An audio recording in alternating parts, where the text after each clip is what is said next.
Rádio Brasil de Fato. 1, 2, 3. Eu ia cantar pra você, mas não vou mais. Então vai. Canta, Camila.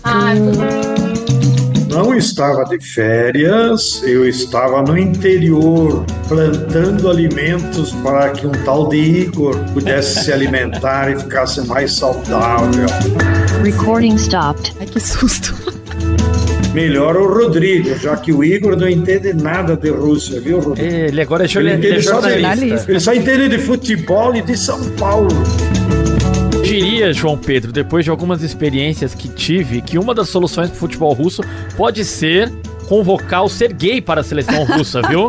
Porque é um canhota bom de bola, viu? Acho que tu tá meio misturando português com vodka aí.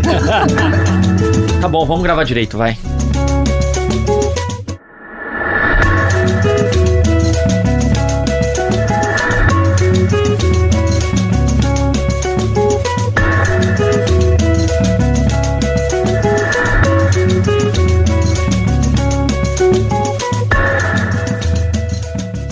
Olá, olá! Está no ar mais um episódio do 3x4, o podcast de política do Brasil de Fato. Eu sou Igor Carvalho.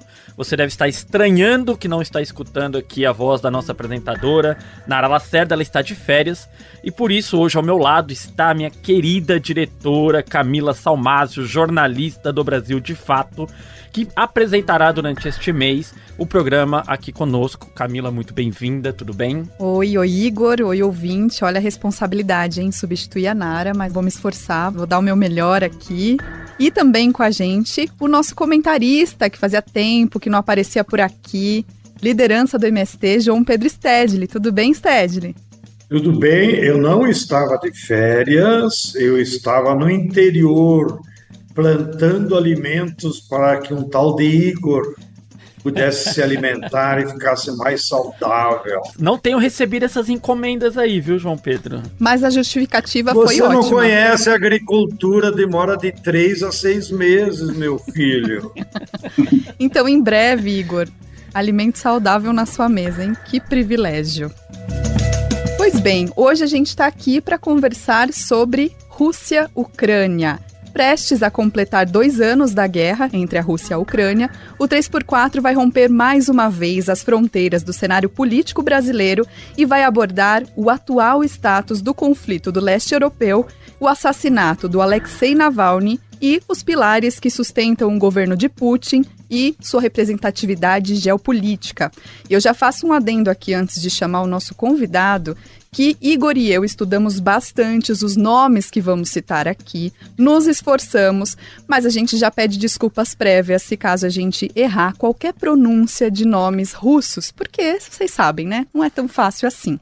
Mas quem não vai errar a pronúncia e que tem muito a contribuir com a gente aqui nesse debate é o historiador Rodrigo Yanez, que é especialista no período soviético e que fala conosco direto de Moscou, onde ele está vivendo mais de uma década. Tudo bem, Rodrigo? Seja bem-vindo aqui ao 3x4. Olá, muito obrigado pelo convite. Espero poder contribuir aqui hoje.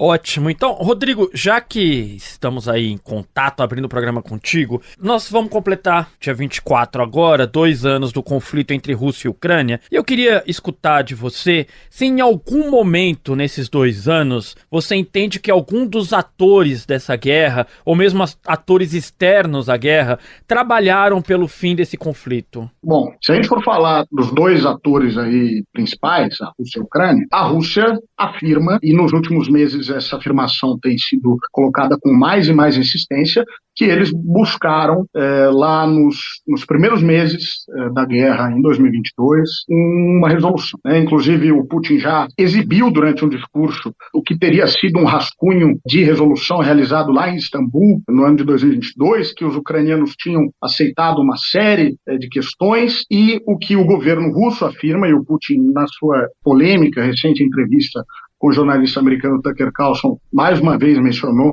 e isso que o que se afirma é que a intervenção dos líderes ocidentais, particularmente Boris Johnson, que na época visita a Ucrânia, é que impediu essas negociações de seguirem em frente. Que teria existido essa intervenção direta do bloco ocidental, dos Estados Unidos, mas também do Reino Unido, da Europa, para que a Ucrânia naquele momento, encerrasse as negociações. E desde então, de fato, não há negociações muito promissoras em andamento. Portanto, né, os russos afirmam que eles tiveram esse interesse e que eles estão abertos a essa negociação. Enquanto os ucranianos, que chegaram a negociar nesses primeiros meses do conflito lá em 2022, atualmente não têm demonstrado abertura, apesar de alguns sinais de que isso está ocorrendo. Quer dizer, o Zelensky recentemente disse que aceitaria uma mediação da Suíça. Então, há movimentos nesse sentido, porém, concretamente, desde ali de 2022, a Ucrânia, de fato, não tem se demonstrado aberta às demandas da Rússia, demandas que a Rússia não vai abrir mão, por exemplo, a questão da Crimeia. A Rússia não vai abrir mão da questão da Crimeia, enquanto os ucranianos afirmam que é inegociável, assim como as demais regiões, né, as 4 regiões nas quais os russos já organizaram referendos e que, na visão dos russos, oficialmente já compõem a Federação Russa. Ô João Pedro, aqui do sul global, neste país tropical, você tem visto, como o Rodrigo falou, você tem visto algum tipo de avanço? É um assunto que, inclusive, publicamente no seu Twitter você fala bastante. Você tem visto algum avanço nas negociações, nas intenções de Rússia e Ucrânia a caminho de um acordo para cessar fogo ali na região? Bem, como você mesmo disse, eu acompanho de muito longe, mas acompanho como um militante atento, porque acho que o tema da guerra da Ucrânia incomoda a todos nós que somos de esquerda, humanistas e que pensamos um mundo melhor.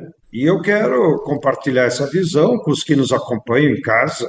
Primeiro, a origem da guerra. Eu acho que a Rússia teve o direito de se defender, porque havia um acordo histórico desde o governo Gorbachev, quando se dissolveu a União Soviética, de que a OTAN não colocaria mísseis com ogivas nucleares na fronteira com a Rússia. O que houve é que a OTAN, há 2 anos atrás, começou a dar sinais, em aliança com o governo Zelensky, que colocaria esses mísseis com ogivas nucleares na fronteira. Isso é inaceitável. Imagine se o México fizesse um acordo com a Rússia, olhando do outro lado da moeda, para colocar mísseis com ogivas nucleares na fronteira com os Estados Unidos. Evidentemente que os Estados Unidos invadiriam o México. Então, a Rússia apenas estava cumprindo um acordo que já vinha de anos. Por outro lado, o outro ator principal dessa guerra não é a Ucrânia, é os Estados Unidos. Os Estados Unidos é que têm o interesse de vender armas. Isso faz parte da indústria bélica americana. Lembrem-se, os que nos acompanham, 42% todo o PIB industrial americano é composto pela indústria bélica. Então, a economia americana depende deles ficarem estimulando guerra em toda parte, para poder vender armas. Olha o que eles fizeram há uma semana passada. O Senado já aprovou uma nova verba de 95 bilhões de dólares que serão destinados em armas para a Ucrânia e para Israel. Bem, como é que acontece na vida real? O governo pega dinheiro do Tesouro, que na prática são impostos que a classe trabalhadora americana pagou. Esse dinheiro do Tesouro americano compra as armas da indústria bélica americana, que é privada, e entrega as armas e as munições para o governo da Ucrânia e para o governo de Israel. Agora, quero fazer mais um comentário e uma pergunta ao Rodrigo, afinal é ele o sabido aqui do tema. É evidente que essa guerra só estourou depois que os Estados Unidos, através da sua embaixada, derrubaram um governo legítimo na Ucrânia e colocaram esse marionete dos americanos que se chama Zelensky. E isso assumiu o poder político na Ucrânia,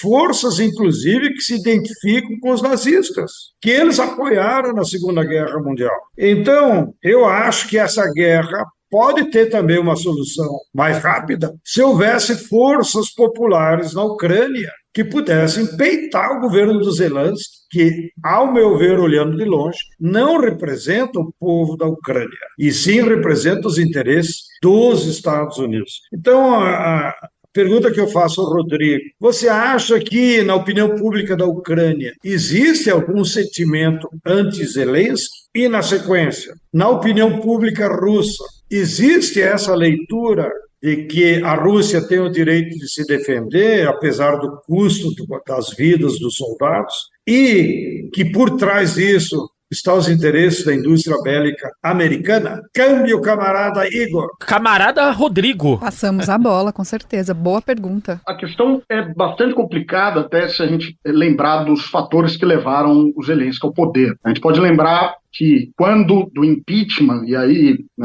é uma questão bastante polêmica se o impeachment foi constitucional, na minha opinião não foi, do Viktor Yanukovych, o então presidente da Ucrânia, que em 2014, após os protestos da Maidan, acaba vindo aqui para a Rússia. Dessa saída ele sofre esse processo de impeachment e é substituído.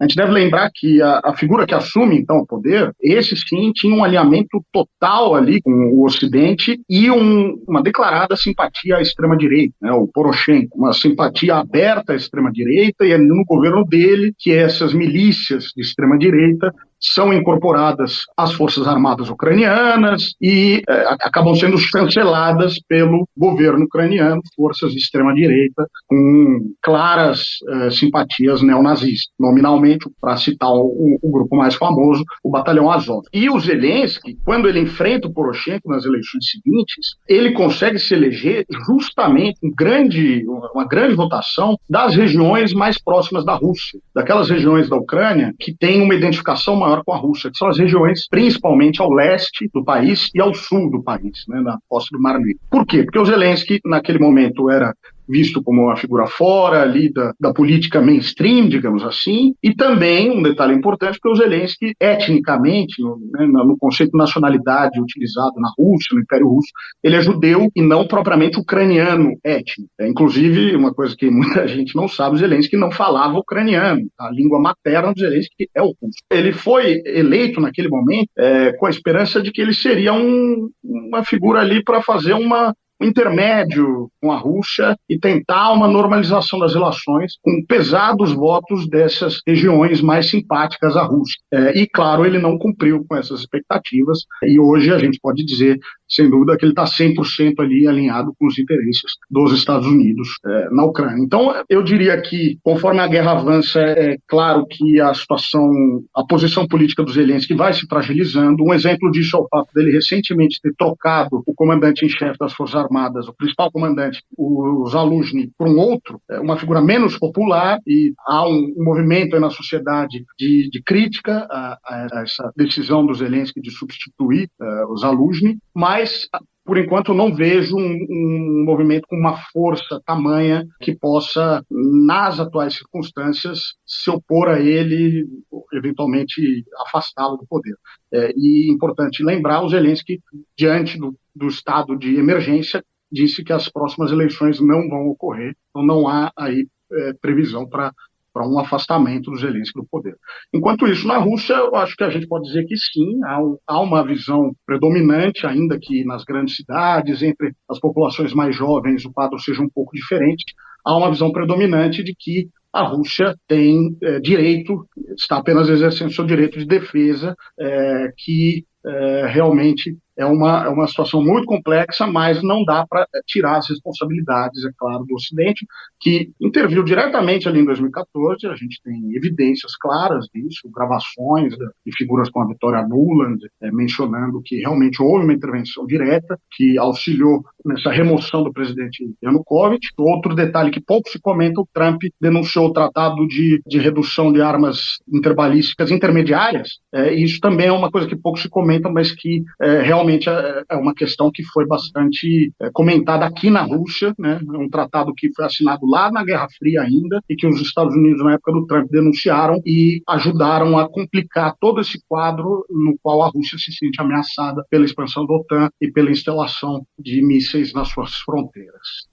Sim, a gente vai falar muito sobre os Estados Unidos ainda aqui, né? Tem muita coisa para perguntar para vocês, mas eu queria saber um pouco mais dessas perdas e ganhos dessa guerra. Acho que há um interesse em fazer a manutenção, né? A gente já falou aqui dos poucos esforços feitos para um cessar-fogo, e a gente tem visto, principalmente na imprensa brasileira agora, uma repercussão dos lucros econômicos da Rússia nesse período. A gente já acabou de falar também do enfraquecimento da figura do Zelensky. Quais são as perdas e os ganhos ganhos da manutenção desse conflito? Olha, vivendo aqui na Rússia e tendo observado todo esse processo, é de que, de fato, a expectativa era de um impacto econômico maior do que a gente sente no nosso cotidiano. A gente até tem números que podem, né, exemplificar essa percepção. A economia russa está crescendo, apesar das sanções, e isso não é uma novidade.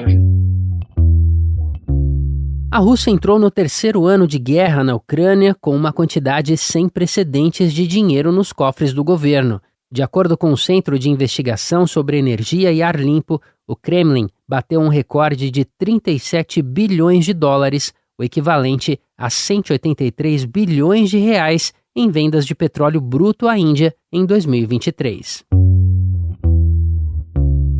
A gente pode estabelecer um paralelo com 2014, que assim que ocorre toda essa crise na Ucrânia e que os russos entram na Crimeia, lá em 2014, já houve uma primeira onda de sanções e eu posso dizer com certeza que no cotidiano, essa primeira onda de sanções a gente sentiu muito mais do que as sanções, o pacote de sanções de 2022.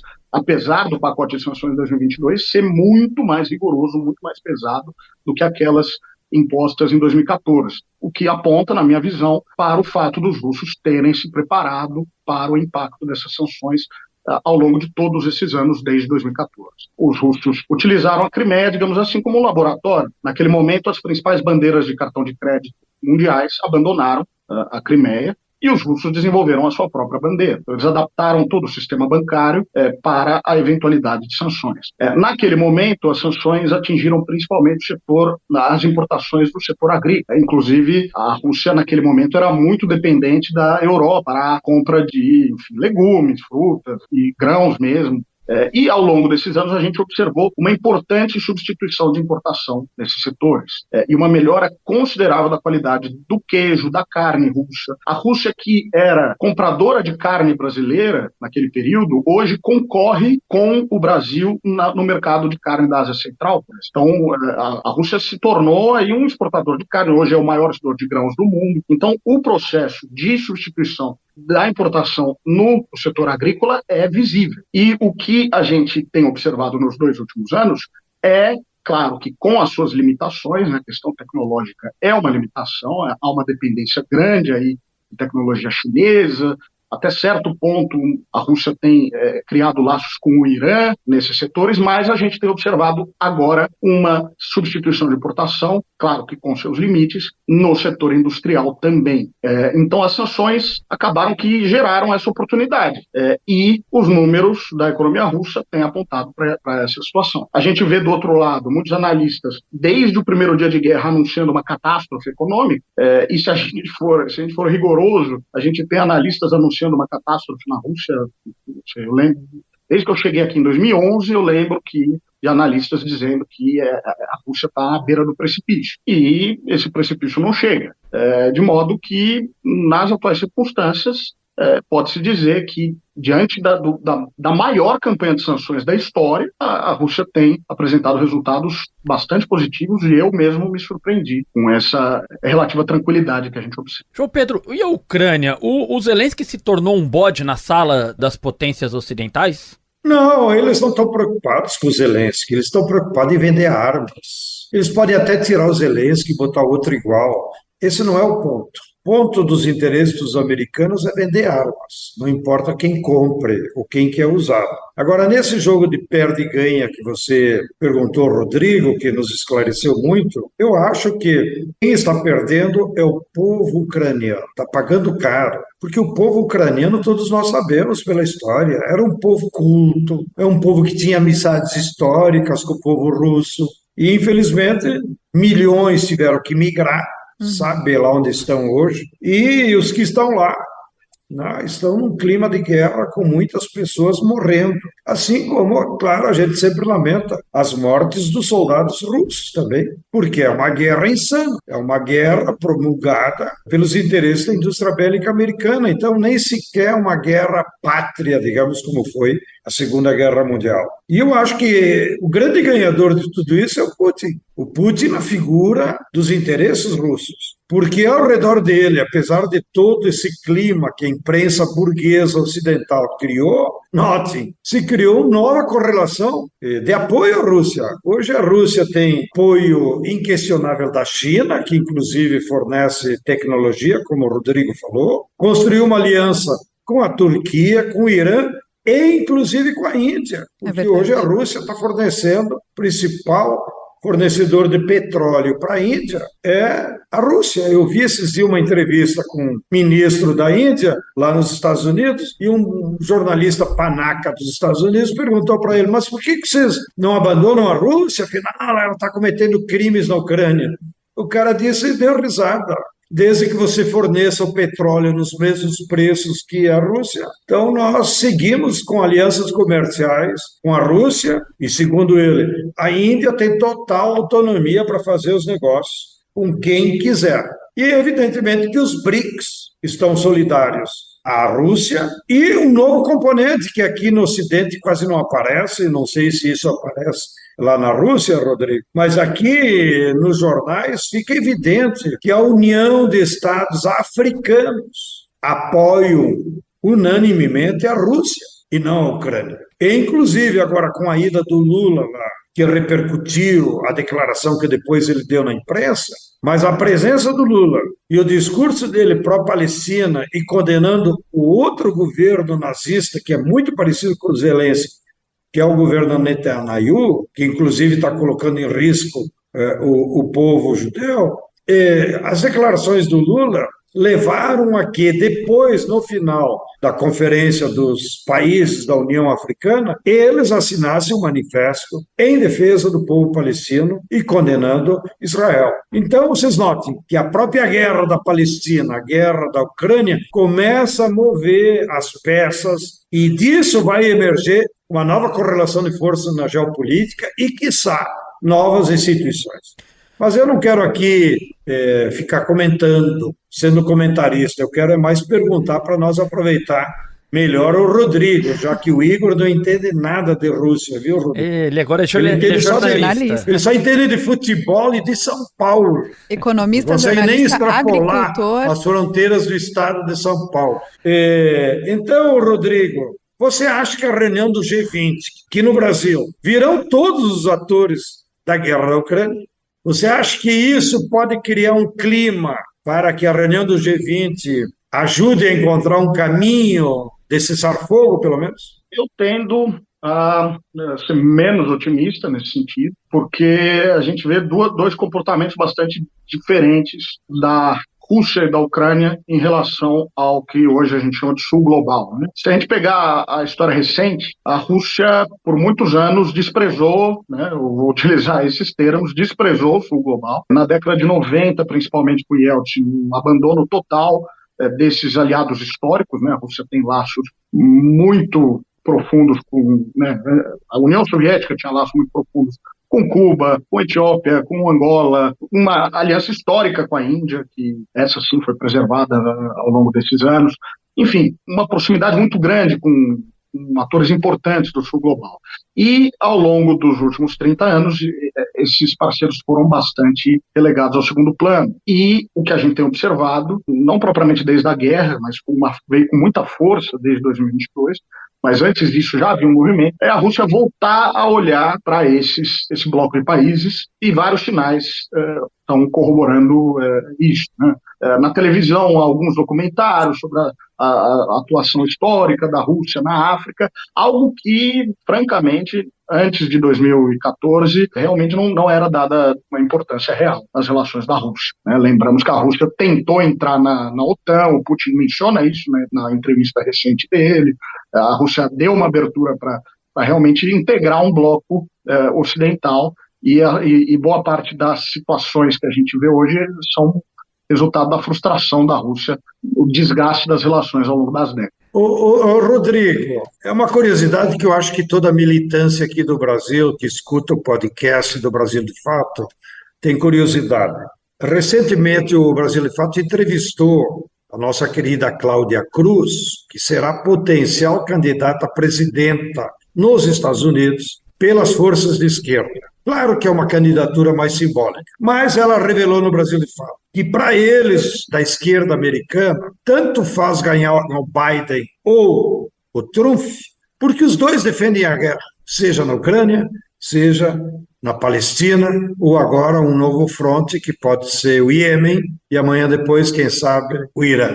Isso para explicar um pouco por que a esquerda americana agora resolveu também disputar as eleições para pelo menos ter microfone, já que até agora, para os nossos ouvintes acompanharem, havia uma tendência da esquerda americana apoiar o Bernie Sanders dentro dos democratas, ou seja, vamos tentar que ele ganhe as prévias dos democratas, o que não aconteceu em 2 oportunidades, e ele agora já está com seus 80 e picos, então está fora do jogo. Agora, depois, ouvindo a entrevista do Putin, ele disse, para nossa surpresa, que para os russos era melhor que o Biden ganhasse, porque pelo menos o Biden, como disse ele, é um idoso que nós já conhecemos. Agora, o Trump, ninguém sabe o que sai daquela cabecinha neofascista. Agora, eu te pergunto, você como um analista, então, ou se na opinião pública russa tem também essa percepção, qualquer um dos dois é a mesma coisa ou, de fato, o Trump pode ser mais perigoso? Eu achei uma declaração muito curiosa por parte do Putin, porque Putin evita se pronunciar diretamente assim, sobre essas coisas, ele dá sinais, mas se você observar a mídia russa, a mídia estatal, inclusive, havia uma declarada simpatia pelo Donald Trump. Durante as últimas eleições, inclusive, uma simpatia aberta pelo Donald Trump. Existe esse paradoxo, né? E nas relações com a América Latina também há um pouco disso, de que, querendo ou não, com todos os problemas dos republicanos, eles têm um histórico mais isolacionista. E, curiosamente, se a gente observar os presidentes republicanos ao longo da história, tenderam a ter uma relação melhor com a Rússia e relações pessoais com os líderes russos do que os democratas. A gente pode mencionar, por incrível que pareça, o Reagan tinha uma excelente relação com o Gorbachev, assinaram uma série de tratados, enfim, se encontraram diversas vezes. A Condoleezza Rice era uma especialista em Rússia, fala russo, tem um conhecimento muito grande de Rússia. O Bush teve boas relações dentro dos limites, enfim.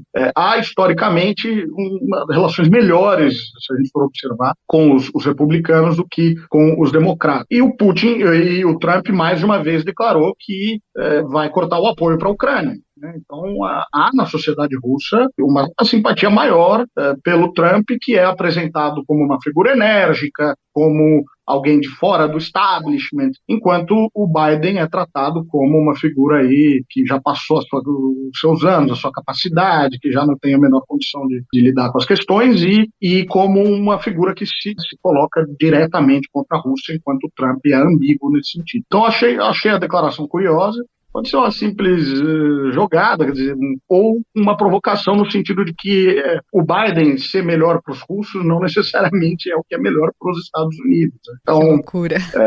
Então pode ser a metáfora do sapo. Contam nessas fábulas que se conta para crianças que o sapo tinha cometido algumas fora do... E aí o príncipe pegou o sapo e disse: agora você vai morrer. De que você quer morrer? Na água ou no fogo? E o sapo disse: eu quero morrer no fogo, para morrer rápido. Aí o príncipe disse, por vingança: então eu vou te jogar na água. E jogou o sapo na água. Entendeu, Igor? Eu entendi, João Pedro. Eu vou te devolver uma pergunta então, João Pedro. Nós falamos aqui, en passant, sobre a questão palestina, e o 7 de outubro acabou ofuscando na imprensa mundial e também na geopolítica o conflito Rússia e Ucrânia. Houve na rotina, você entende que houve de fato um impacto o mundo se voltou para esse conflito Israel-Hamas e acabou escanteando o conflito Rússia e Ucrânia? Eu acho que na imprensa ocidental, sim, e aqui no Brasil também. Até porque o que o governo de Israel neonazista está fazendo em Gaza é um genocídio, né? 20, 30 mil mortos, a maioria mulheres e crianças. Então, as imagens que a televisão São brutais, né? tem um impacto impressionante na opinião pública, na militância. Então, eu acho que o impacto, claro, criou uma tensão maior com a guerra lá na Palestina do que a guerra da Ucrânia. E eu espero que as duas terminem o quanto antes, mas que emerja daí, e aí eu concordo com alguns analistas aqui do Brasil, viu, Rodrigo? Os nossos mais sabidos aí da esquerda que acompanham a conjuntura internacional, eles estão convencidos que, apesar do custo social que a guerra sempre representa, mas que certamente a guerra da Ucrânia e a guerra na Palestina vai mexer o tabuleiro da geopolítica internacional e vai forçar a emergência de um novo polo de articulação internacional, inclusive de mudanças na ONU. Ou a ONU muda seu esquema, ou ela se desmoraliza completamente perante essas nações, porque o Israel não cumpre nada do que a ONU decide, etc. e tal. Então, essa é a minha opinião, camarada bolchevique Igor Carvalho. Obrigado, camarada agricultor João Pedro Stedley. Antes da gente voltar para o nosso assunto do dia, que tem muita coisa para falar aqui ainda, eu quero fazer o nosso merchan. Você aí que está ouvindo, que gosta do 3x4 e dos conteúdos produzidos aqui pelo Brasil de Fato, tem que ajudar a gente a continuar fazendo esse jornalismo independente e a contar o que a mídia tradicional não conta. Para nos apoiar, é só acessar o apoia.c/Brasil de Fato e apoiar a comunicação popular. E quem apoia leva coisas muito legais, produtos, descontos na Expressão Popular, Boitempo, entre outras parceiras, viu? Não fique de fora e apoie a comunicação popular. E nesse segundo bloco a gente vai tentar entender um pouco mais a política interna e o funcionamento da Rússia. Por que o Putin se tornou essa liderança com mais de 20 anos no poder e contando? E para nos ajudar, nós temos reforços de peso aqui, que é o jornalista Sergei Monin, correspondente do Brasil de Fato na Rússia, por bastante tempo, e é cidadão russo também, conhece de perto lá o modus operandi, né, Sergei? Bem-vindo aqui ao 3x4. Olá, Camila, olá, Igor, João Pedro, Rodrigo, um prazer participar do 3x4, estreando por aqui, espero que seja a primeira de muitas, espero contribuir para esse debate assim tão, já tão rico, nesse primeiro bloco, espero somar a esse time de primeira aí. Sergei, eu já quero saber de você qual que é a avaliação interna do Putin na Rússia pela população. Bom, também é um assunto que a gente pode estender o fio nas últimas décadas. Como você mencionou, são mais de 20 anos de governo com várias fases e que explicam o porquê que ele se mantém e pode chegar até, segundo a atual Constituição, até 2036. Ainda pode se reeleger mais 2 vezes, segundo as últimas reformas feitas na Constituição. A percepção interna hoje, a gente, sem dúvida nenhuma, teremos eleições agora em março, de 15 a 17 de março vão ter eleições na Rússia presidenciais, são consideradas eleições protocolares. Até o que se comenta nos analistas, assim, a grande dúvida é se o Putin terá 81% ou 80% ou 79%. Esse é o grande dilema dessas eleições. Isso por um lado, é a mais pura verdade, é dito também de uma forma um pouco crítica, né? Porque o que se espera é que tudo na campanha eleitoral do Kremlin esteja sendo feito para que o Putin não demonstre um índice, por mais que seja 1% ou 2%, menor do que nas últimas eleições em 2018. Ou seja, para confirmar que todos os últimos passos, né, do Putin, principalmente a guerra da Ucrânia, que é o acontecimento mais marcante, não só na Rússia, mas no mundo, nas últimas décadas, podemos dizer assim, foi um passo acertado. E uma guerra é sempre um momento trágico, é chocante para a população, é um momento de crise, então, diante das eleições, é necessário comprovar que a Rússia está no caminho certo, sob a liderança de Putin. E, apesar de que, claro, também tem isso, as pesquisas na Rússia não são muito transparentes, há mecanismos de pesquisa independente, sociológicas, muito nebulosos, assim, mas com isso o Rodrigo, que também de perto conhece a realidade russa, eu estive na Rússia há muitos anos, trabalhando e visitando, é inegável que não sabemos avaliar a porcentagem exata da popularidade, até porque é válido dizer que as eleições não são facultativas, então há uma abstenção muito grande também, mas é inegável a legitimidade do Putin como líder, em todo o país. Você sente uma aprovação mesmo, né? E talvez, assim, para tentar ser mais objetivo e resumir, o maior motivo para isso foi o Putin ter resgatado um certo orgulho nacional, recuperado a economia internamente e externamente. Vale a pena lembrar, fazendo um fio histórico bem breve, a gente tem a União Soviética, com todas as crises que a União Soviética vivia já no final, antes do seu colapso. Aí entra os anos 90, que é um Estado falido. O Rodrigo estava acompanhando, mencionou, né, todas as políticas liberais do Boris Yeltsin, que foram desastrosas para o país. É considerado um dos períodos mais trágicos, assim, sociologicamente falando, economicamente, da história recente da Rússia. E o Putin chega, ele põe a casa em ordem, digamos assim. E isso é perceptível para, enfim, a classe média em geral, para os trabalhadores, de uma maneira geral, a população se reergue. Isso é vinculado ao protagonismo que a Rússia volta a assumir no cenário internacional. Isso é vinculado também com o nacionalismo muito próprio do Putin, do governo russo, que cada vez se fortalece. E isso está tudo sempre vinculado, né? Então, o que teve, assim, na minha visão, que legitimou e que tem essa popularidade grande do Putin ao longo desses todos os anos, e se permanece isso, mesmo com a guerra, é que houve um certo acordo tácito, assim, nos primeiros mandatos, de que a população vive bem, tem salário, tem aposentadoria, consegue reformar a casa, famílias estão ok, estão tranquilo. Então, a gente legitima o presidente para governar, porque qualquer outra opção seria um caos. Uhum. Então, essa é um pouco a visão de muitos russos a nível nacional. E claro que tem uma dissidência, uma crítica que é muito forte também, mas é mais concentrado nos centros urbanos, jovens, uma classe média mais intelectualizada, mais europeizada também. Então, tem essas dissonâncias, mas a nível nacional, sem sombra de dúvida, a sua popularidade é incontestável. Agora, Camila, a fogueira que o sapo escapou, eu vou jogar o Rodrigo. Ixi. Eita, é um tema espinhoso, Rodrigo. Aqui no Brasil, alguns analistas políticos e alguns setores da mídia gostam de afirmar que a Rússia é uma ditadura e que seria o Putin um ditador. Queria saber a sua opinião sobre isso. Trata-se de um ditador? Complicado realmente dizer isso, ainda mais eu estando aqui, não é?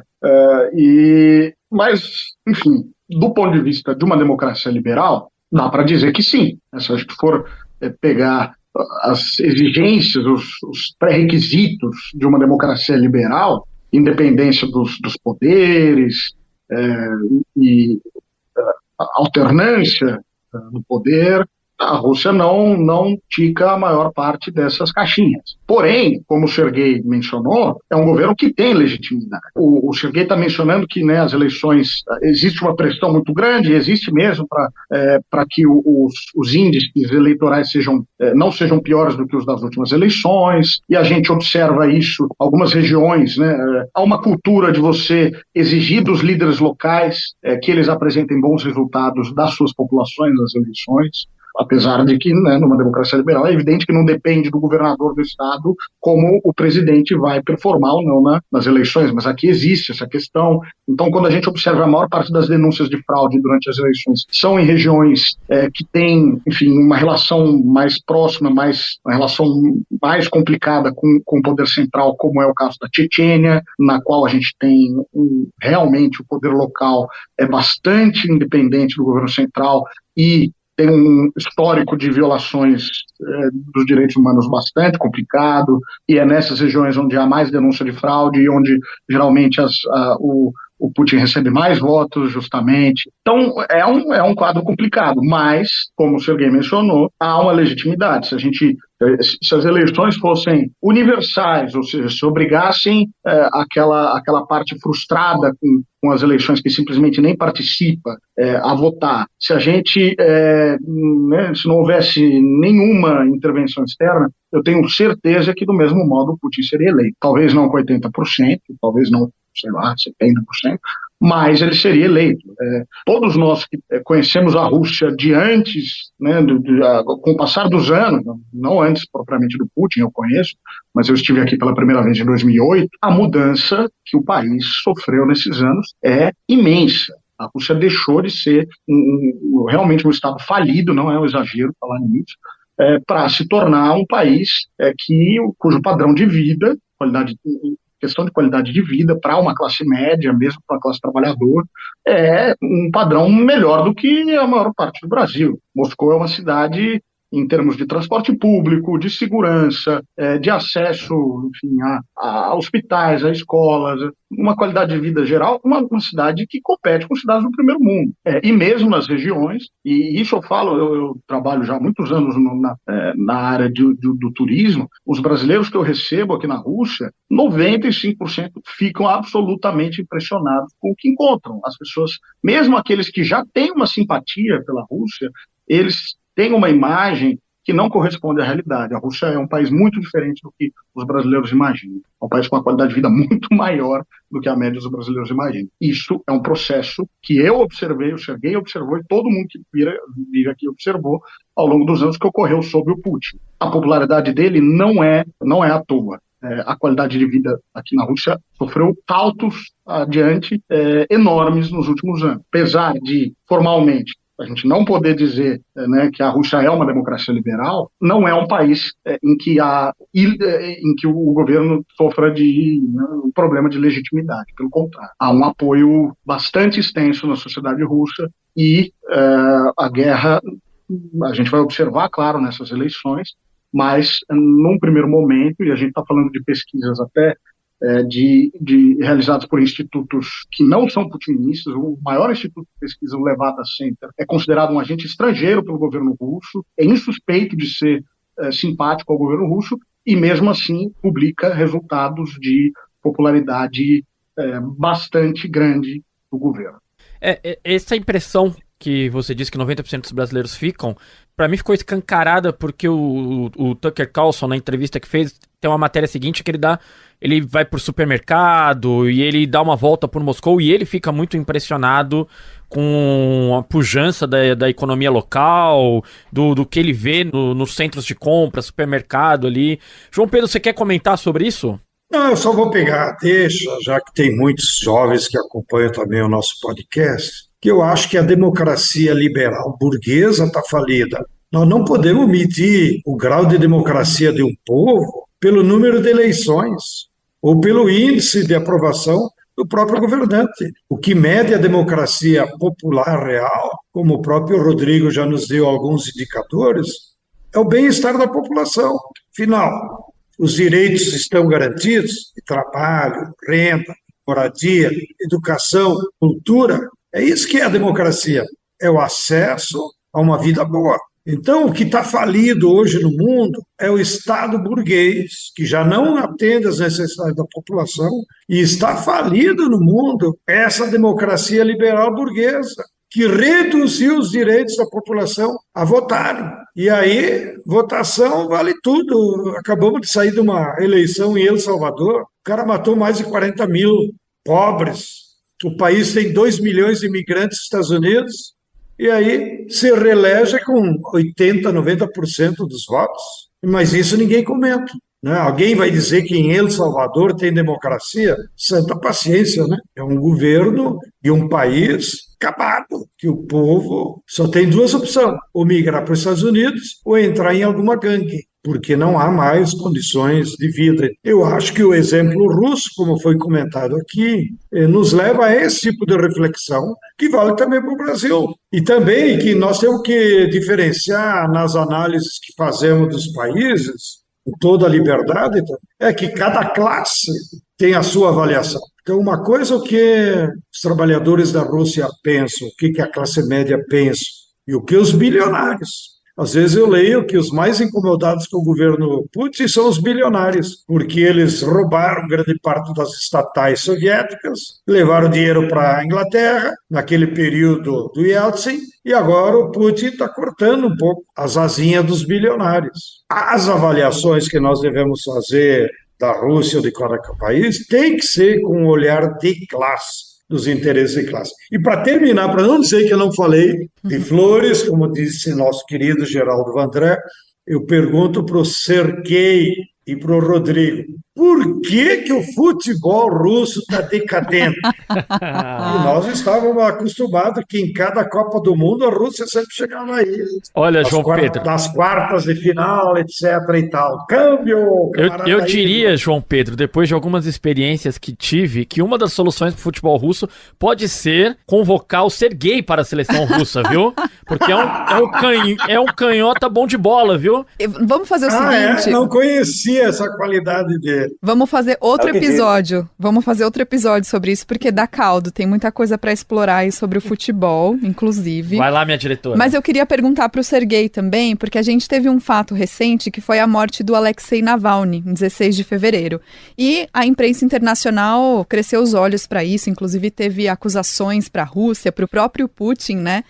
De que ele poderia ter sido o autor dessa morte, desse assassinato, enfim. Mas eu queria saber quem é o Navalny? Quem é essa figura que se colocava como opositor do Putin? Bom, tem muitos aspectos aí que ajudam a responder essa pergunta e o que significa também toda essa trajetória trágica que levou à morte dele. Acho que a primeira coisa é consenso dizer, ponto comum, que de fato ele era o maior opositor da Rússia nos últimos tempos, nas últimas décadas. Isso não quer dizer que ele ameaçasse Putin de alguma forma numa eventual eleição, que ele pudesse concorrer e nunca pôde. Um exemplo, um pequeno ilustrador que ele tinha de fato alguma penetração nos centros urbanos, pelo menos, volta a falar também essa distinção de classe e regiões na Rússia, é que ele se candidatou à prefeitura de Moscou em 2012 e teve 27%, o que é uma margem significativa, se a gente pensar bem, dentro das condições eleitorais russas. Mas, ao mesmo tempo, aí voltando um pouquinho, tentando ser breve, ele era um advogado que surgiu com uma bandeira de combate à corrupção. E a gente aqui no Brasil sabe os problemas que isso pode gerar. É uma coisa que se costuma ignorar bastante, agora que é glorificado, principalmente no Ocidente,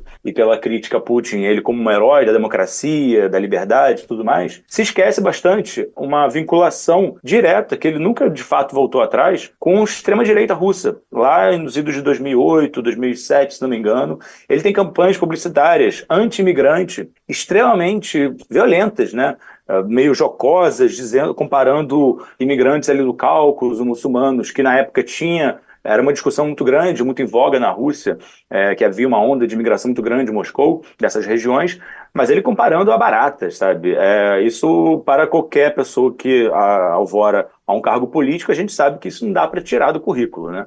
Então, mas ele abandona essa retórica, começa a se moldar mais ao que o Ocidente esperava dele, se coloca como essa figura anti-Putin, anti-corrupção, ele cria um ativismo, uma fundação, né, que até hoje, mesmo ele preso, continua executando as suas atividades, né, que é o Fundo de Combate à Corrupção, FBK, na sigla russa. E preciso dizer, acho que assim, dois paralelos que eu faço, assim.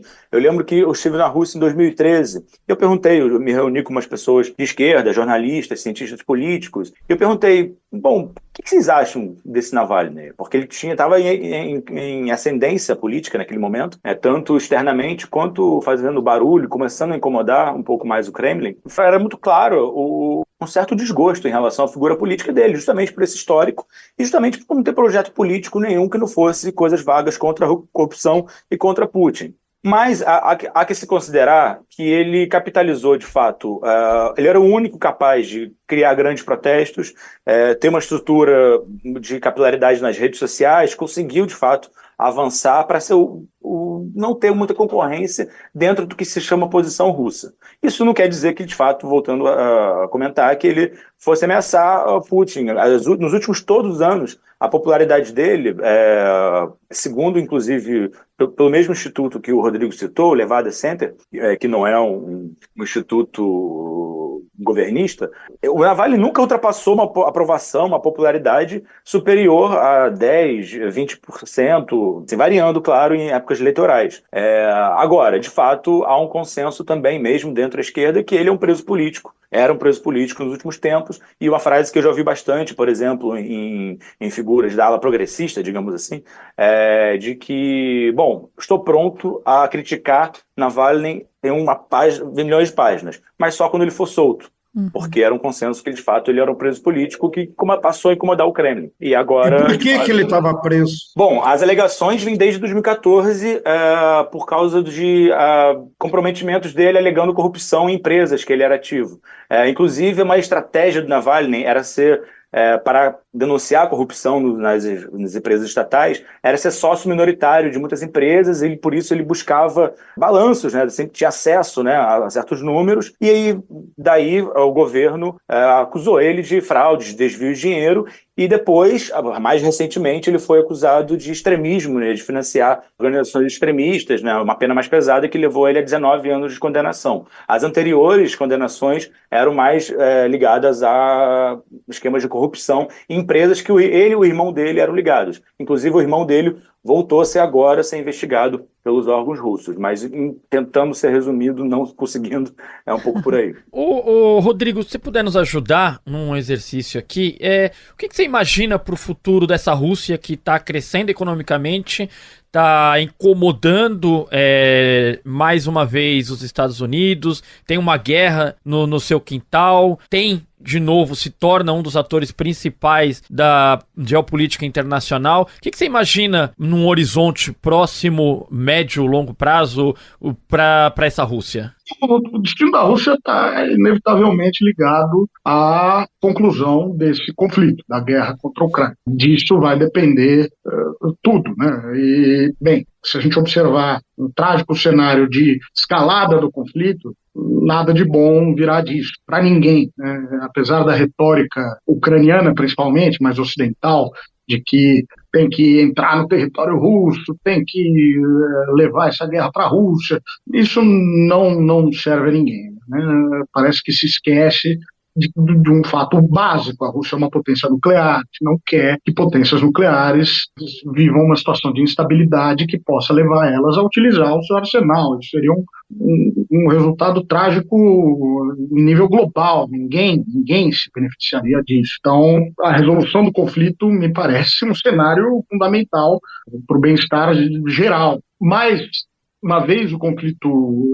solucionado, por mais que a Rússia tenha interesses muito grandes na Europa, né, lembrando que até 2014 o maior parceiro comercial da Rússia era a Alemanha, a Rússia estava bastante mais voltada para o Ocidente do que para o Oriente, me parece esse um processo sem volta. Desde 2014 a Rússia foi jogada no colo da China e a Rússia tem olhado cada vez mais para o Ocidente e para o Sul global. Acredito que nos próximos anos esse é um processo que não vai retroceder, né? A Rússia, as relações com a Europa se degradaram a tal momento que, se a Rússia permanecer, né, mais ou menos ali sob um governo de Putin ou de apoiadores do Putin, me parece que esse é um processo aí inevitável. Um outro cenário bastante complicado, né, se relacionar ao fato do Putin estar se perpetuando dessa maneira no poder. Ele, como o Sergei colocou muito bem, não dá muito espaço para surgimento de alternativas.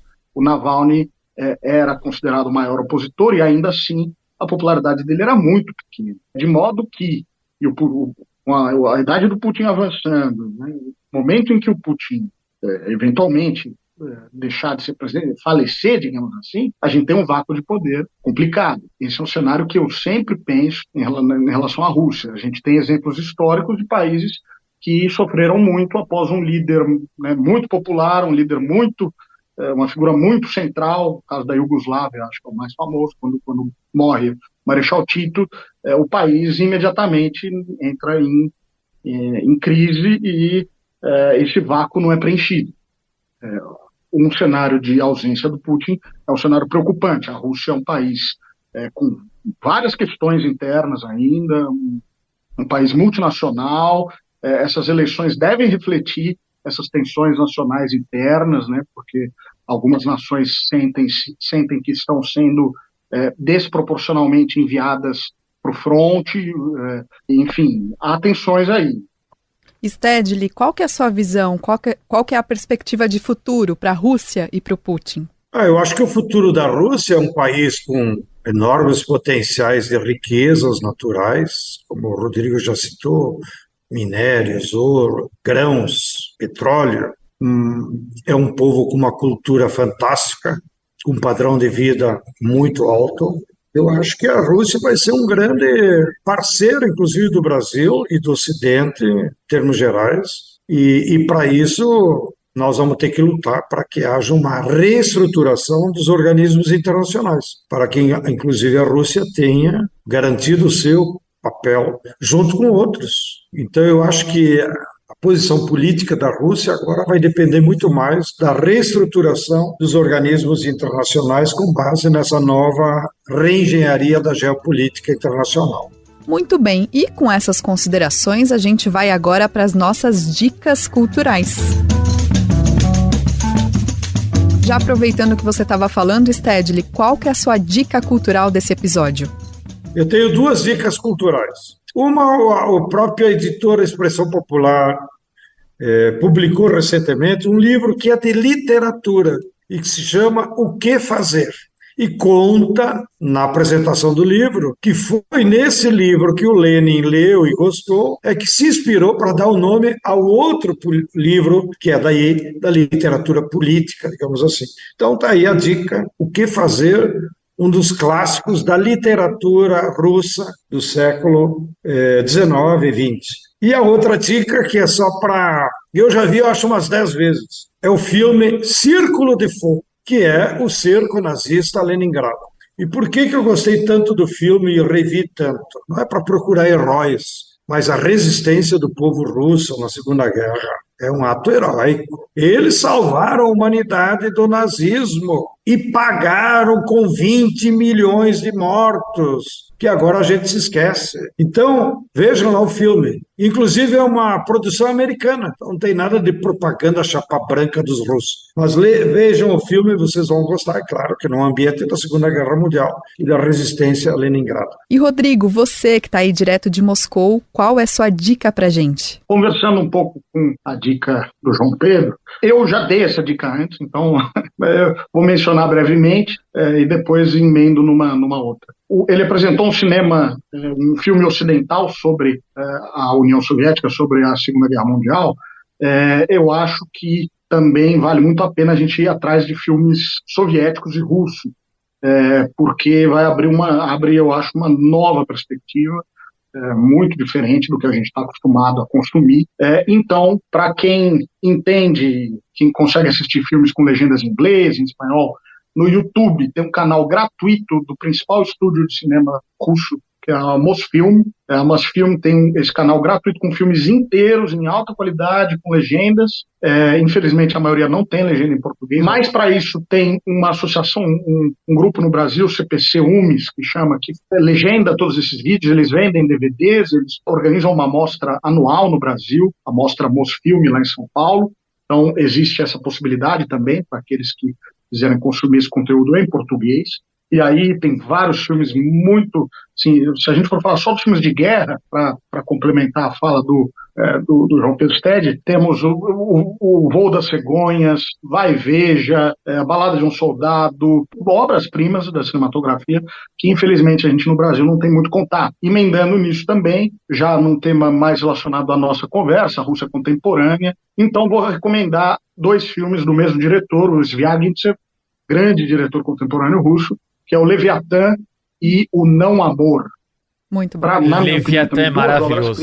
E que apresentam um quadro aí menos otimista da Rússia contemporânea, mas muito relevante e muito ligado a esse poder bastante reacionário e eu diria até opressor que a Igreja Ortodoxa exerce, infelizmente, hoje sobre a sociedade russa.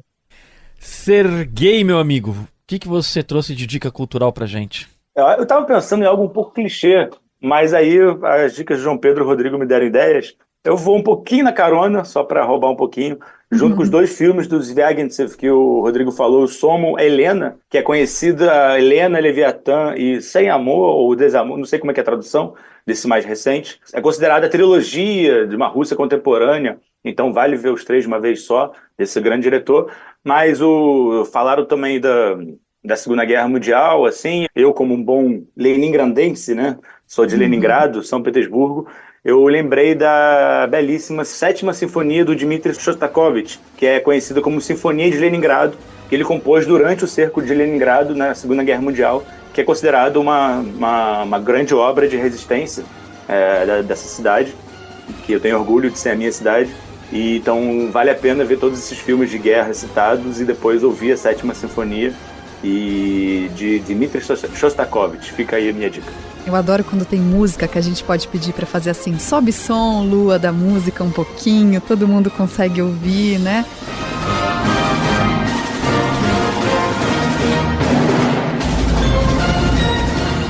E você, Igor, o que você traz pra gente? Tem quase um Netflix russo aqui já. Eu vou pegar carona, já virou uma Kombi essa carona do cinema. Eu vou pegar essa carona. Eu vou... É uma dica um pouquinho ousadinha, mas farei. Porque é um filme inteiro gravado, 96 minutos de plano sequência. É uma teatralização que passa... São 2.000 figurantes, Camila, no Museu Hermitage. Tá correto? Também em São Petersburgo. Também em São Petersburgo, a cidade defendida aí, chamou aqui. O coração do Serguei. Por Serguei.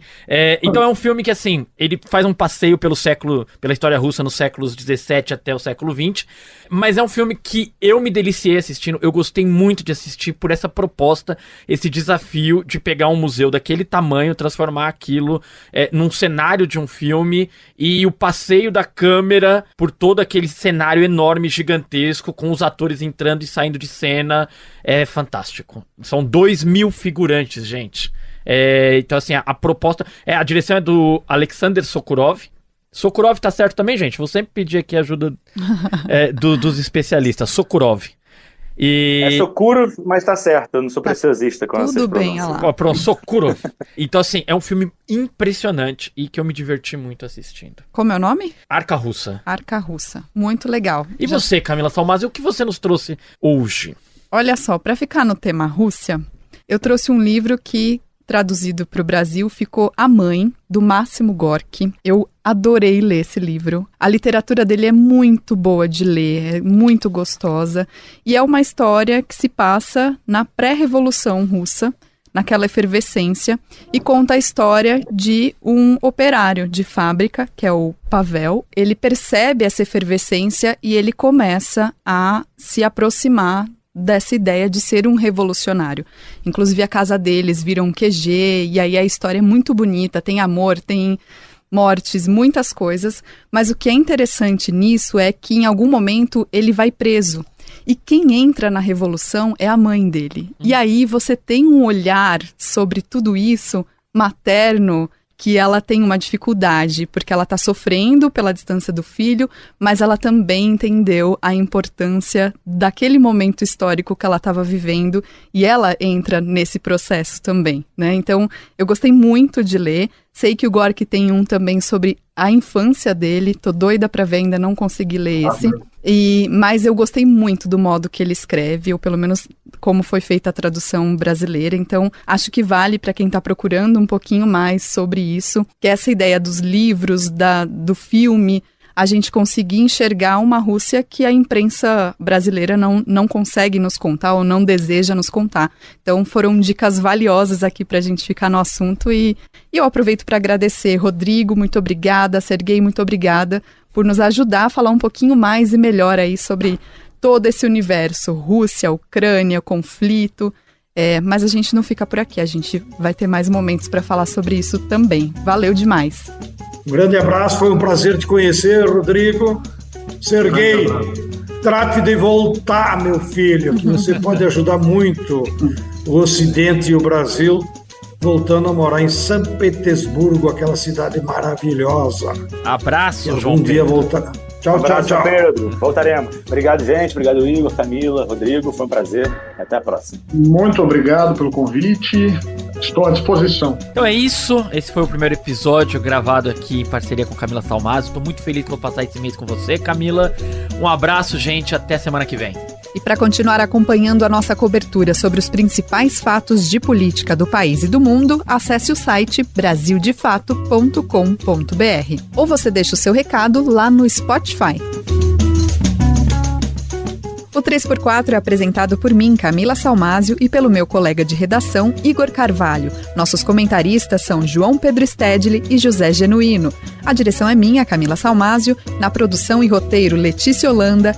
A trilha sonora original é de Alejandra Luciani, a edição e sonorização é de Lua Gattinoni e a nossa cinegrafista é Yolanda Depisol. A identidade visual é de Micael Gonçalves. No Brasil de Fato, a coordenação de rádio e TV é de Monize Ravena e a direção de jornalismo é de Nina Fidelis. Até mais!